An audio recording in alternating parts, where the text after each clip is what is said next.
What a beautiful time to be together. The rains are here. Yeah. It's beautiful. The air is feeling very good. And for my listener, I want to say karibu sana, welcome. But I don't know, what are you doing with these rains? Have you decided to plant your crops? Is it your vegetables? Is it trees? Are you doing some harvesting? Because just beyond buying an umbrella, we have to do something with this rain. And we in the month of March, then I always say the month of March is the month of promise, is the month of progress, is the month of momentum. Because this is the time to step forward. January we had all those January issues. Mm-hmm. February was a month of love. Now it is time to take action. It's time to create a movement from within, because we cannot afford more delays. We can't afford more waiting, because it's time to move on. We call it the March momentum. We have to move in, because this month of promise and progress, we have to get it going. So we want to make sure that we do something about these promises. They are many, they are bright. A season to move on, a season to step in the light, a time to act so that we can grow and win. And this momentum must start deep within, and that's why we're looking at financial planning. But I know, and you've taught us many times, we're in the Lenten season. Yes. How 40 days are going to lead us to Easter. And this is the time for us to foster our spiritual renewal, prepare for the joy of Easter. And there are many things I'm sure we're doing. Time for sacrifice and self-denial. For us who love social media, we have to cut out TV time, so that we can get time for scripture reading. In fact, attend Mass. If somebody missed out Ash Wednesday, surely they should not be missing out Mount Thursday or Good Friday, or the Easter Vigil. It's time for repentance, time for confession, time to give alms, real time for prayer and fasting. I know the fasting is exciting, especially those people staying away from nyama, and they love nyama. My listener, this is Wahome Ngari, the founder of the Personal Finance Academy, and I'm a financial literacy coach. And as we have discussed before, my work is very easy, just to help you to become better with your money. As you grow better, you avoid running the financial rat race, so that you can actually make more financial decisions. We have had a good discussion. We're discussing the 7 Ds of financial planning. Kate has just reminded us. We looked at delayed gratification last time when we looked at diversification. Today we move on. We look at another 2 Ds, and we're going to look at detours in our finances. And we're also going to see the role of debt in our finances. So today is the detours and debt. And we agreed that financial planning is just cash flow planning. When the money comes, which money do I spend? What do I save? What do I invest? So that when cash is needed, I will have it available. I think that's what financial planning is all about. We can have some financial stability. We can have some financial vitality. We want to create order out of chaos. So we need to have deliberate process where we're going to accumulate some capital. We're going to conserve some capital. We're going to be proactive in our financial life. And that's why we need to have some couple of plans around, a plan about our education with our children, our retirement, our investment, our risk management, our healthcare, our taxes, so that we can achieve the objectives that we set for ourselves. And we say this is important because in everything that we do, we need a tool. When you go to the doctor, they have a stethoscope. When you go to the farmer, they have a saw. When you go to the teacher, I think they have a blackboard. So we need tools at a personal level, so that we can achieve the goals we set for ourselves with the resources that we have at hand. And we also need to sort of have a systematic process of doing the things that we do, so that when the money comes, I'm very clear. This is for chama, this is for saving, this is for rent. And that gives us a roadmap, so that as we go into the future, we know we will have peace of mind, because we have prepared for that future. Because if we don't do that, we're going to suffer from financial distress, from financial stress. And we have seen in this nation how people are on tenterhooks, because sometimes the finances are not going on well. So we want to increase our control in our financial matters, and that's how we're going to avoid having a lot of debt, or even depending on others. And if you are a family person, surely that's the way to create more peace at home. As if you jointly plan together, you're going to find it easier. You're going to reduce this sense of helplessness, and you're going to sustain your journey going ahead. And I think that was a good discussion, and that's why we said we have to work around delayed gratification. We are always told that some things have to wait, and we agreed they don't all have to wait. There are things that we have to do now because this is the time to do. When your children come for holiday this season, I think it is time you do a couple of things. Now, we can't say what we need to do about the rent and period has to wait. If it is giving to alms, we need to give the alms now. So we said no matter how the practice is there things we need to enjoy. Life has to be enjoyable, and life is for living. So that's why we want to be organized so that we know this can wait, but this one has to be dealt with now. And so we said, while we are doing this whole issue about delayed gratification, we need to enjoy the fruits of our labor. We need to feel good about what we do. So we need to acknowledge that time is variable. We have finite resources. And since we want quality life, we need to plan around that. So we do not have to keep everything away. But we say, let's be careful. We have to take care of impulse buying, just buying without a plan. We have to consider other people's opinion, the pressure we get from all the other people. And we also have to make an effort not to be victims of hearing other people's opinion. And that will keep us away from bad debts, and that way we're going to enjoy. We said life is not a rehearsal, so we enjoy it as we move on. So I think we are clear on delayed gratification.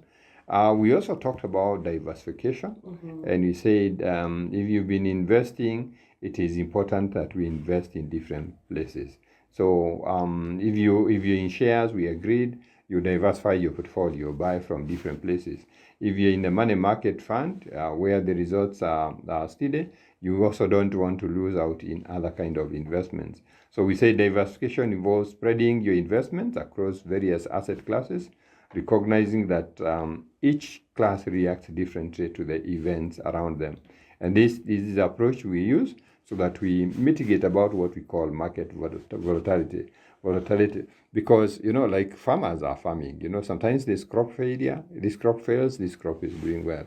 So by including investments across different industries, different sectors, we're able to minimize the amount of risk that we have.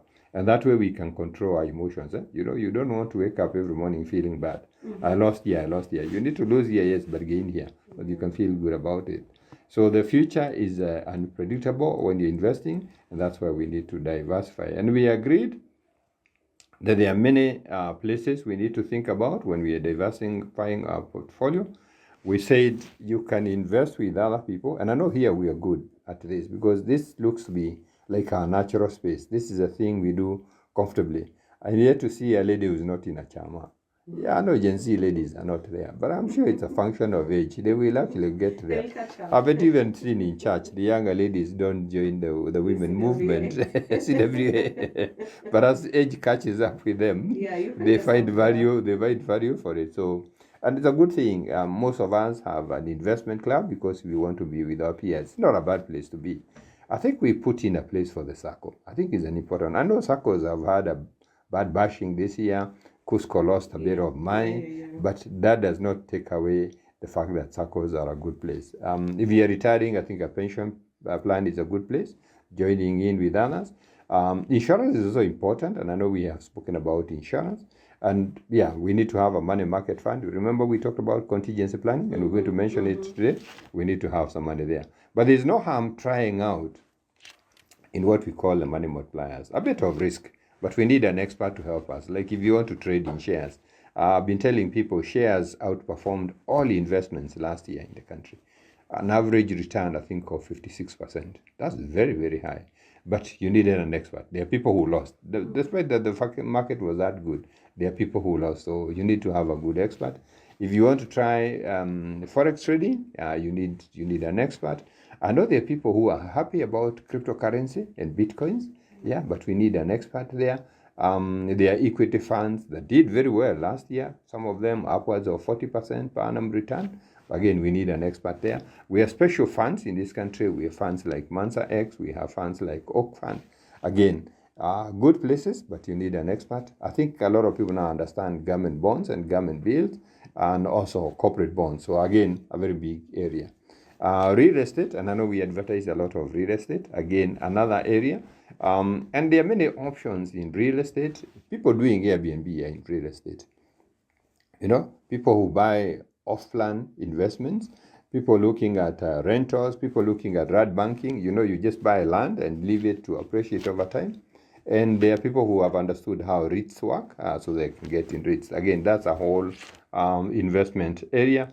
And the other investment area is business, trade, commerce, agribusiness, where you solve problems and people get to pay you. So if you put all those together, they create an opportunity for us to be able to diversify our investment. And since we said March is the month of momentum, it's a good time to check, how are my investments? Have they diversified, or do I need to diversify? And we can take advantage of this year. And where you're not really sure, that's why there are experts to help out with these things. So today we can take on the third D. The third D is what we call a detour. Now this is straight. We know this is a road. Mm-hmm. When we get a diversion, we detour, because that's not where the road initially was. Yes. So in our finances, there will be detours, because even when we create a strong financial plan, we have to be careful. There's something called scenario mapping.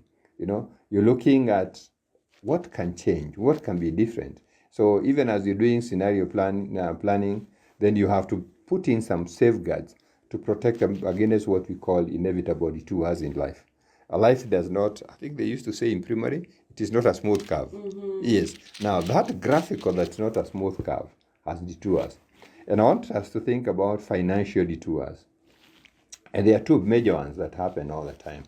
Sometimes it is loss of income or reduction of income. I think people face things all the time.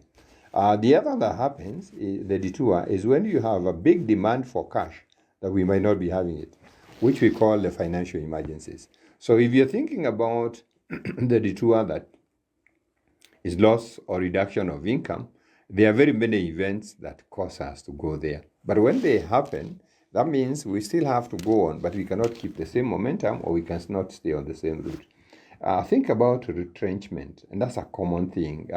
Most of us are well aware that people who worked for organizations funded by U.S. Aid, I mean, they lost their funding, and so retrenchment has just happened. But when retrenchment happens, it's a detour, because maybe I was investing, but I need to change something. Maybe I need to change my cost of living. Maybe I need to change the school where my children are. So you can see why that is a detour. Yeah. And so there needs to be a preparation for that detour, and we're going to look at what preparation can we have in place. Another detour that can cause loss or reduction of income is sickness. People get unwell, and so you're not able to work.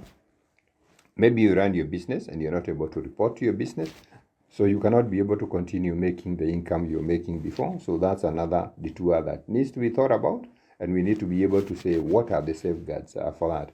Around sickness is also accidents. Accidents do happen all the time. If you look at the statistics in this country, and I know you talk to doctors, there's just that many people who are on a hospital bed because of the motorcycle.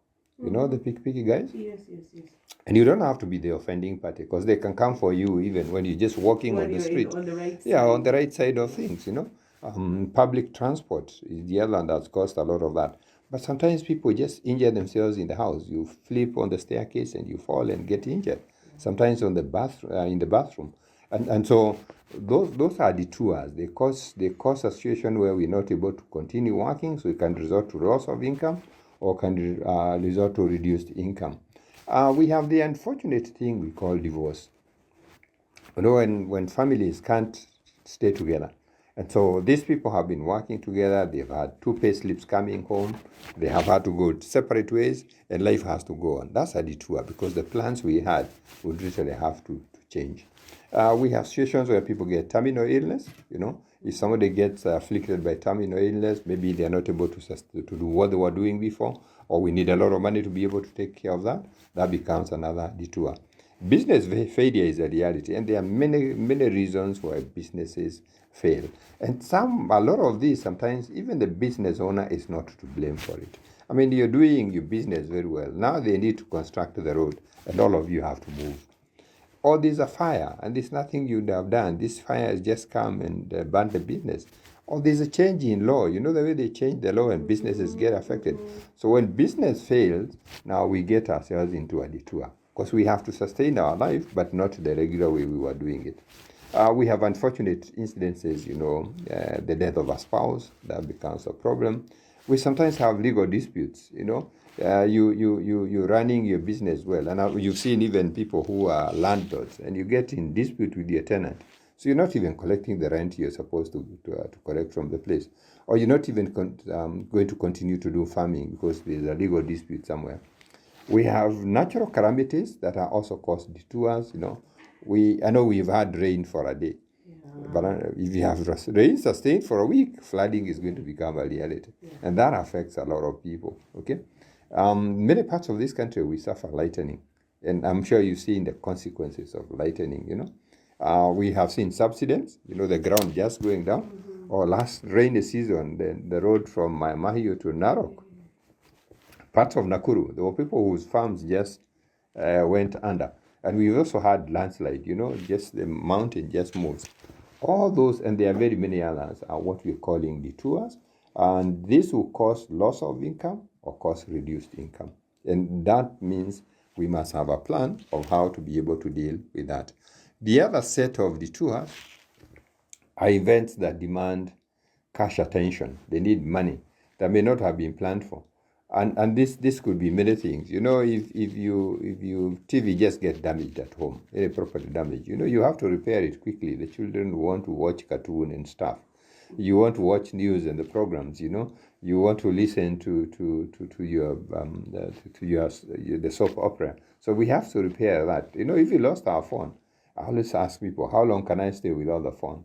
It needs to be attended quickly. If you had a road accident and you went to the insurance company and you did a claim, they have something they call excess. They say, okay, you have a claim, yes. Okay, it is 400,000, but you need to be able to pay in your 50,000. They need cash, otherwise they will not repair your car. So, or the broken down car, the car just broke down and we need to get it going. Or somebody gets sick at midnight. And a SHA shift is not working so well. And somebody has to go to hospital. So you need some cash. So you can actually see there are many, and we can look at many scenarios that demand we have the cash now. While all these can't always be predicted, they can be mitigated. You need to do some appropriate planning as you're doing your financial planning so that we can mitigate them through planning. So, and that's why we have what we call effective scenario planning. You are asking what if questions. What if my car broke down today? How would I continue on the road? What if I were retrenched? That's a question a lot of people never get to ask. If I didn't have a job, what would happen? Becomes a difficult question. What if I went bankrupt? People go bankrupt. Yeah, that happens. Yeah. What if somebody was taken ill at night? Where would we fall back to? What if I lost my phone today? They're not nice questions. I know they're not. My listener, you have to forgive me that early in the morning I'm asking questions that are not nice. But that's the reality of how we have to look at our finances. And so an experienced financial advisor can guide you through this process. They help you to prioritize your financial objectives, and you find products and solutions that can protect your finances. So we are looking at what are these products or solutions, because they are tools for protecting against the life detours, and they revolve around contingency planning. That's why we talk about contingency planning, and I know we have had that contingency planning. And so this may include having a contingency fund, what we call an emergency fund or an opportunity fund. You have some savings that if push comes to shove and you need cash quickly, you will not go to expensive credit, you not visit the Shylock, you not sell your things in a hurry. So you have this money, maybe a portion of it in the bank account and a portion of it in the money market fund. And people say, yes, I can have it, all of it in the money market fund. And I say, no, that's not a good arrangement. If you had a cash call at midnight, the money market fund companies are closed.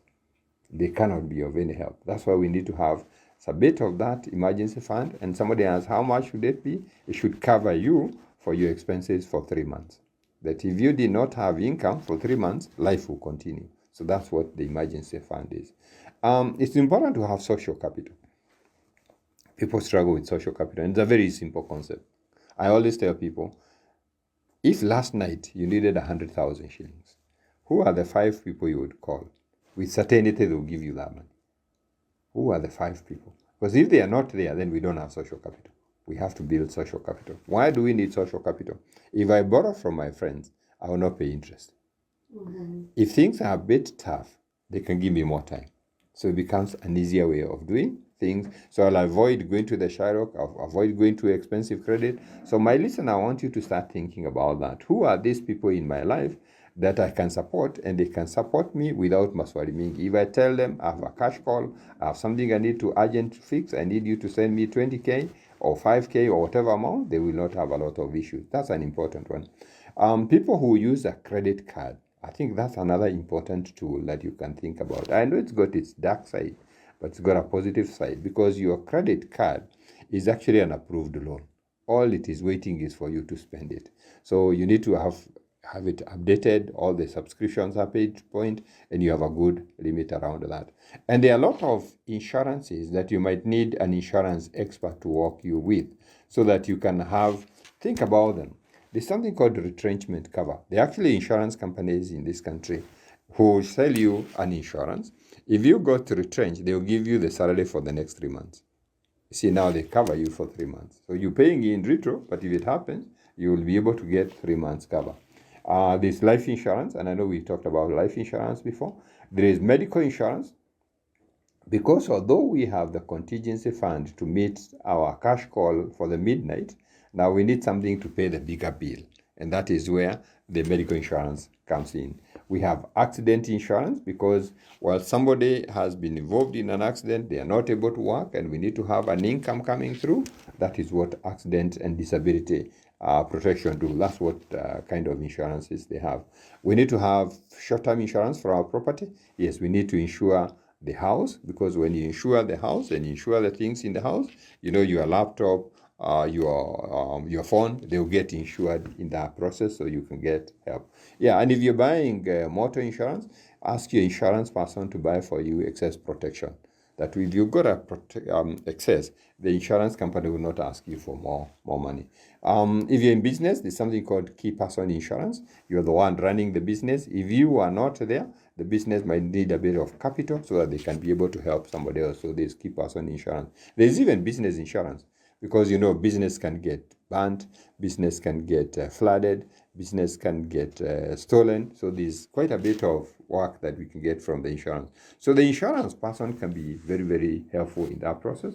So we need to have business and key person insurances, because these are vital safeguards against unforeseen disruptions, so that when we have those detours, we have a way of addressing the detours. By addressing these possibilities, then we ensure some financial stability, that we're going to remain intact no matter what life throws our way, because life will throw on us a lemon, and I think our business is to make lemonade. Yes, we have to make lemonade from it. So we have looked at the other D, and this is the detours, and I think all of us are candidates of detours, and that is why we need to do something about it. Nobody is immunized from detours. Now let's look at another D. While we're doing financial planning, we have to put in consideration debt, because few people navigate life without relying on debt in some form. Especially when it comes to purchasing property, purchasing a vehicle, we all need to use somebody's money. And while debt can sometimes they carry a negative connotation, people feel bad that they're in debt, but it can be a very valuable tool when we use it responsibly to achieve our long-term goals. The key is distinguishing between good debt and bad debt. And it involves considering factors such as interest rates, the loan terms, the purpose, the reason for borrowing. That becomes very, very important, because high interest lifestyle debt can expose us to excessive risk without the means to repay it. If we just getting debt on our phone and we doing consumption, so we bought this to maybe buy something we hadn't planned for, that is going to get us into a lot of problems. But borrowing money to, say, purchase a vehicle, it's a depreciating asset, but it can also be a very important thing that we're able to do. So for a lot of people, it might be necessary to use debt to buy a car. When public transport doesn't work well and you want to move from point A to point B, maybe you're a salesperson, maybe your business, you find yes, it's a depreciating asset, but it is important for us to be able to buy debt. But when you're looking at consumer debt, and this typically are very high interest, this should be considered as bad debt because they make things worse for us. They are very easy to access. If you want to borrow on your phone, they tempt you. In fact, they send you messages every now and then. They tell you qualify for this. But the interest rate we pay is very, very high, and sometimes it is not necessary. In fact, every time you want to take out debt, it's always good to say, how much am I going to pay? Just yesterday, somebody wanted to borrow, and I said, okay, how much are you going to pay? They said, I didn't know. I said, check out. They wanted to borrow 200,000, I think, for a 2-year period. And they found out they were going to pay 370,000. And I said, do you want to pay 170,000? Or do you want to find another way of looking for that 200? They said, let me look for that 200,000. When you think about the cost of money, it will get you to say, is it necessary? Do I have to do that? And since we have done preparation for the detour, because those things that are detours are the ones that tend to get us into very expensive credit. If I did not plan school fees for my children, and it is time for them to go back to school and I don't have the money, then I would have to borrow. If I don't have any provision for how to deal with my broken phone, and my phone fell and broke, then I'll have to take expensive credit. So it is important for us to be able to look at that. And so for those consumer loans, I think that becomes something that is very, very important for us to consider and see how we can be able to avoid them. Now, taking out maybe a home loan, and I know we have had this discussion, I think that is good debt because it allows you to invest in that property. The property value is going up, and meanwhile, you're paying your loan and your loan is coming down. So while it is a debt, it can actually be a good debt because good debts improve your financial future while bad debts destroy it. So we always ask the question, does this debt better or worsen my financial stability? Whatever debt you have in mind. If you're looking at borrowing to buy a property, an appreciating asset, then you know that's a good debt. And as when you're doing your financial planning, there are things we will have to consider. Debt will help us. If I want to buy a property, maybe I want to buy a house. Like you said, we want to buy a car. And sometimes, as part of financial planning, I want to develop myself. I have realized I actually have to go back to school. And it is not a problem borrowing to go back to school. Because what have you done? You have increased your capacity to be able to make more money. So it is always a good day to do that. But when you're looking at most of the others, they are consumer debts. My friends are going for a holiday, and I want to join them for a holiday. And now that's consumer debt, and that's going to come and bite a lot.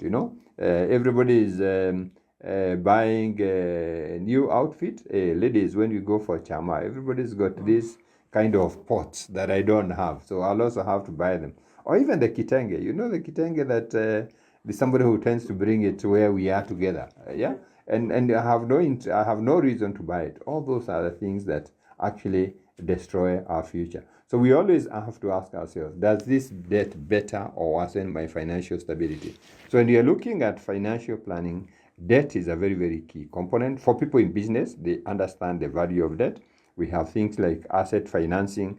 Yes, I'm in debt. There are people who do stock debt. So I need debt to put in the stock. I might be importing stuff from outside the country, and so I need financing. So there's a lot of financing. So debt is one of the components we cannot rule out when we are doing financial planning. I think it's just being smart with it. If you're smart with it, it is going to help you. If you're not smart with it, it is going to punish you. Unfortunately, debt is not forgivable. And I know we have read our Bible well, and we know this lady who was left with a hefty debt, and her sons were the surety for the debt. She actually almost sold the debt if the prophet did not find a solution for her.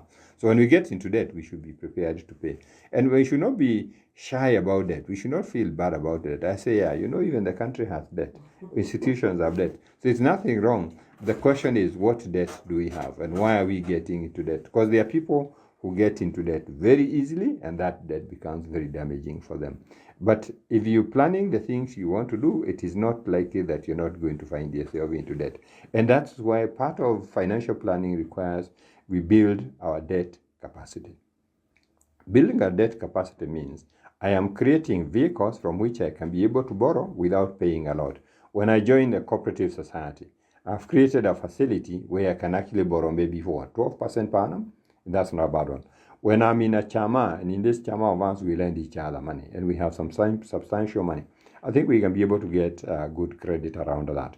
So if you have a good relationship with your bank, they can actually lend you money. If you have a good credit score, you can actually be able to borrow more money. So there are a couple of things we do. We avoid bad debt, but we always engage good debt. And I think if we do that, our financial plan is going to be well. So I think that's the deep I wanted to discuss. Okay, and it is good the way that you're saying that we should not be ashamed or scared of having debts, because sometimes, sometimes maybe it's the only way out. It's a detour that has happened, and you need to take care of it. Like the way you are highlighting that some of these detours cannot even wait. They require attention then and now. And you do not have a contingency fund somewhere, so you have to to borrow somewhere and fill that gap, and then you continue sorting it out as you go by. So I think I think we need to agree, Kate. Yeah, we should not address the tours with debt. We should plan for them. We should have a contingency fund. We should plan for them. Okay. The contingency fund and the insurances, but we need debt. There's actually nobody who created wealth on their own money. You need other people's money. I mean, you have found this property, you have found this house, or you have found this piece of land. I mean, it will take you ages for you to save for it. What if you borrowed, you bought it, then you pay over time? That makes it easier. You have this business you set, you want to scale it to the next level. I mean, it will take a long time for it to grow organically. But if you put in more money, you can actually be able to upscale it much faster. Yeah. And the way you are saying that when we are looking for debt, we look at the interest.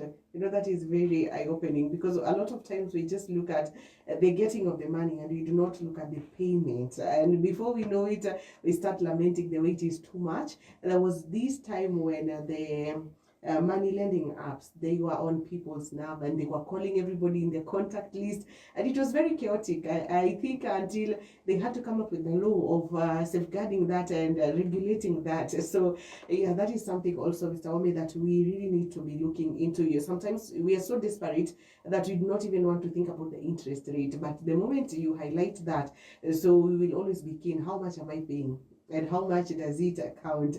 Is it really necessary? Because at that moment you ask yourself, is it really necessary?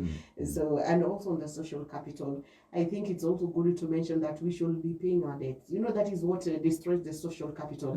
They are there, but they remember the other time you ask for this almost similar amount, but you never paid it. So you destroy the social capital without knowing. So maybe, Mr. Wahome, as we wind up, what can be your parting shot in as much as the detours and the debts are concerned? I think we've had a good discussion, and I think at a personal level, everybody is able to say, okay, how can I prepare for these detours? Because it's a reality. How can I be able to take out debt? And that's why a lot of times I actually invite people to come to a financial literacy platform. So if you join the Wealth Creation Masterclass at the Personal Finance Academy, you increase your financial intelligence. Financial intelligence is the ability to handle money and money issues with confidence. If you know how to do debt analysis and you're able to say, this is how to find out the cost of the money, it gets easier. And so we say, come, engage in a very proven financial literacy program. We are very, very thankful to God. We're starting season 46 tonight. So if somebody wants to join season 46 tonight, you're very, very welcome. What we're saying is you just need to be prepared, invest 4 hours per week, so for 10 weeks. These are 2 hours on Tuesday evening, 2 hours on Thursday evening. Evening is a good time. We have left work, we're sipping our coffee as we are learning. And so you can actually register and join. And if you are not very sure about it, I want to invite you for a free session tonight. It's a very fast lesson. So you can always come and learn something. Today we are going to do something called the psychology of money. Why do you deal with money the way you deal with money? There are people who buy and they do not know how to stop buying. In fact, the shoes and dresses in town know their name. So as you're walking around, they just keep calling you. How come they got to know your name? Where did they know your name from? But there are also other people who are very stingy. They will go hungry even when they have the money. There are people who fear to invest. They ask 1,001 questions until all the investments are gone. There are people who get conned by every con man in town. How does this happen? If you want to understand that psychology of money, welcome. Join us tonight. The number you get in touch is 0708 150 137. 0708 150 137. Give it a shot tonight. Just listen in and see whether you like it. You'll be surprised how your birth position affects how you deal with issues in life. Just your birth position. It will be important for you to understand that. So karibu sana. We'll be happy to see you today in the evening between 7 and 9, just 2 hours. So you can get in touch, 0708 150 137. Just a text or WhatsApp. Somebody on the other side will be able to help you. But I'm delighted we have had this discussion. Thank you, Kate, for the opportunity.